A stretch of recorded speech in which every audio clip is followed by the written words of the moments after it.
I want to say that we are saddened by the fact that the individual that made these decisions this morning in our community did what he did, and that these decisions resulted in him being shot and killed by Wichita police officers.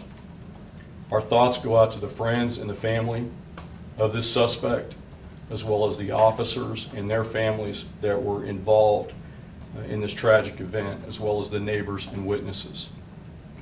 I want to commend the officers involved that interceded in a very volatile situation.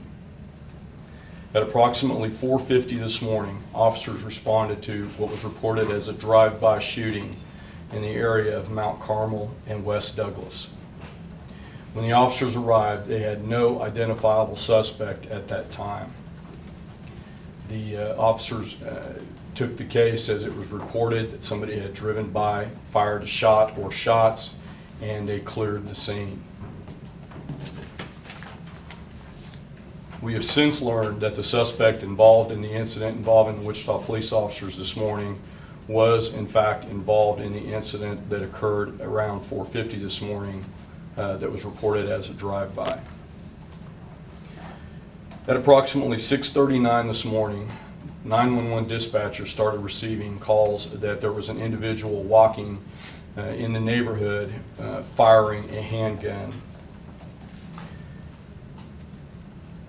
The witnesses could see that the individual was possibly injured as he was walking, and that he was armed with at least one handgun. The initial responding officer was driving into the area of Douglas and Mount Carmel by the Mount Carmel Village Apartments. As the officer was pulling into the area, the suspect in this case was on the south side of Douglas by Mount Carmel, and he fired on the officer as the officer drove by. In the photos off to my right, you can see one of the vehicles, which I will refer to as the bottom right, is the vehicle that the officer was driving. The suspect fired into the driver's door of the officer's patrol vehicle. The officer made an evasive driving maneuver, pulled into the apartment complex, and immediately was taking gunfire from the suspect that was on Douglas Street.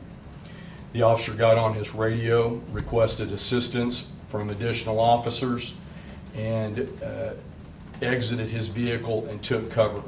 At that time, the suspect started firing additional rounds at the officer and pinning the officer down in the apartment complex. Additional officers started to arrive. The suspect fled into the driveway of residents located over here, right on the southwest corner of Douglas and Mount Carmel. When the suspect got there, the suspect continued to fire shots. Responding officers that were coming in from the west, approaching to the east, pulled their vehicles up, and the suspect fired into the officers' cars.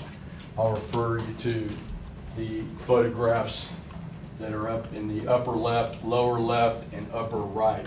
As you can see, the patrol vehicle is struck at the passenger side front quarter panel, passenger side door, and then the windshield is where the suspect was shooting into the officers' cars.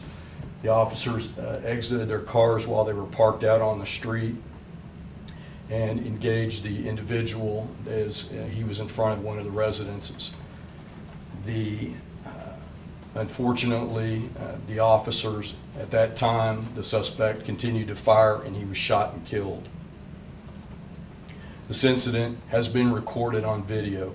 We do have video of it, and then refer you to the stills over here off to my left.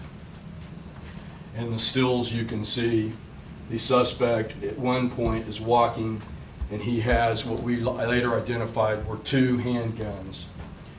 He's armed with both handguns as he's walking down the street, You can see an injury to his left leg that occurred prior to the confrontation with the officers, and here he is again. This video was captured by a home security system, and the stills were pulled from that. Upon processing the scene, the officers in the lab located 2 firearms that the individual was carrying, as well as multiple rounds of additional ammunition. One is a .22 caliber revolver, and the other is a .380 semi-automatic handgun.